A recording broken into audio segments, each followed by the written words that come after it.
Assalamualaikum warahmatullahi wabarakatuh. Perkenalkan, nama saya Salsabila Aini Putri Ramadhani dari kelas 05 Sake 002. Izinkan saya dan teman-teman saya mempresentasikan tentang hubungan kantor pusat dan kantor cabang, serta perbedaan agen dan cabang.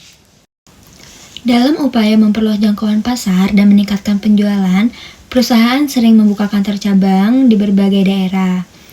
Pembentukan kantor cabang bertujuan untuk mendekatkan perusahaan kepada para pelanggan serta meningkatkan efektivitas operasional. Karena kantor cabang merupakan bagian dari perusahaan induk, maka diperlukan sistem pencatatan akuntansi yang mampu menggambarkan hubungan keuangan antara kantor pusat dan kantor cabang secara tepat. Hubungan tersebut akan mempengaruhi penyusunan laporan keuangan perusahaan secara keseluruhan. Lalu pengertian kantor pusat dan kantor cabang. Kantor pusat merupakan pusat pengendalian perusahaan yang bertanggung jawab atas perencanaan, pengawasan, pengambilan keputusan, serta penyusunan laporan keuangan perusahaan secara keseluruhan. Lalu kantor cabang adalah unit usaha yang dibentuk oleh kantor pusat untuk menjalankan sebagian kegiatan operasional perusahaan di wilayah tertentu. Hubungan keduanya yaitu merupakan satu kesatuan ekonomi. Cabang bertanggung jawab kepada kantor pusat, lalu seluruh aktivitas cabang diawasi oleh pusat. Lalu selanjutnya perbedaan kantor agen dan kantor cabang. Kantor agen yaitu hanya menerima pesanan, pembayaran langsung ke pusat, struktur terpisah dari pusat, modal kerja dari pusat, sedangkan kantor cabang dapat melakukan penjualan langsung, memiliki aktivitas operasional sendiri, menjadi satu kesatuan dengan pusat, lalu mendapat investasi operasional dari pusat.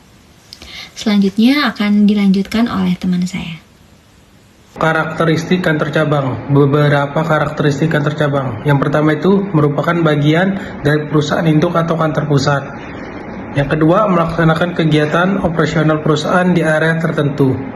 Yang ketiga, memiliki wewenang yang lebih luas dibanding agen penjualan. Yang keempat, menerima modal atau fasilitas dari kantor pusat. Yang kelima, menyelenggarakan pencatatan akuntansi atau transaksi yang terjadi. Dan yang terakhir, bertanggung jawab kepada kantor pusat atau seluruh aktivitas operasional.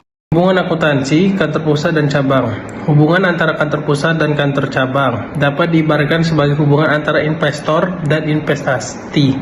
Dalam praktiknya, kantor pusat dan cabang sama-sama melakukan pencatatan transaksi. Setiap transaksi yang melibatkan kedua pihak dicatat oleh masing-masing pihak. Akan muncul rekening timbul balik antara kantor pusat dan cabang. Data keuangan keduanya digunakan untuk menyusun laporan keuangan atau konsolidasi. Pengiriman barang dagang ke cabang. Kantor pusat dapat mengirim persediaan barang dagang kepada kantor cabang untuk dijual kembali kepada pelanggan dengan menggunakan sistem perpetual. Jurnalnya, kantor cabang sekian, persediaan barangnya dagangnya sekian. Buat jurnal kantor cabangnya, persediaan barang dagangnya sekian, dan buat kantor pusatnya sekian. Transaksi ini menunjukkan adanya perpindahan persediaan dalam satu perusahaan tanpa mengubah kepemilikan barang. Perkenalkan, nama saya Winda Lara. Saya akan melanjutkan penjelasan dari teman saya, yaitu pengembalian barang dan pengakuan laba atau rugi di cabang. Pengembalian barang apabila terdapat barang yang rusak atau tidak sesuai, kantor cabang dapat mengembalikannya kepada kantor pusat sehingga dilakukan penyesuaian pencatatan oleh kedua pihak. Pengakuan laba atau rugi cabang pada akhir periode, kantor cabang menghitung hasil operasinya berupa laba atau rugi.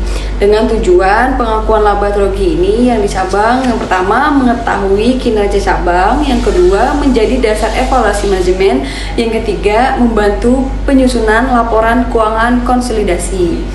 Kemudian ada laporan keuangan konsolidasi, yaitu laporan keuangan yang merupakan laporan yang menggabungkan laporan keuangan kantor pusat dan kantor cabang menjadi satu laporan perusahaan secara keseluruhan, yang bertujuan yaitu yang pertama menyajikan posisi keuangan perusahaan secara lengkap, kedua menunjukkan kinerja perusahaan secara keseluruhan, Yang ketiga, menghilangkan transaksi internal antara kantor pusat dan cabang. Kemudian yang terakhir, menyediakan informasi yang relevan bagi pihak eksternal. Kemudian ada yang terakhir, kesimpulan. Yang pertama, kantor cabang merupakan bagian dari kantor pusat yang menjalankan kegiatan operasional tersebut di perusahaan yang di wilayah tertentu. Kemudian yang kedua, hubungan kantor pusat dan cabang tercermin dalam pencatatan transaksi keuangan yang dilakukan oleh kedua pihak.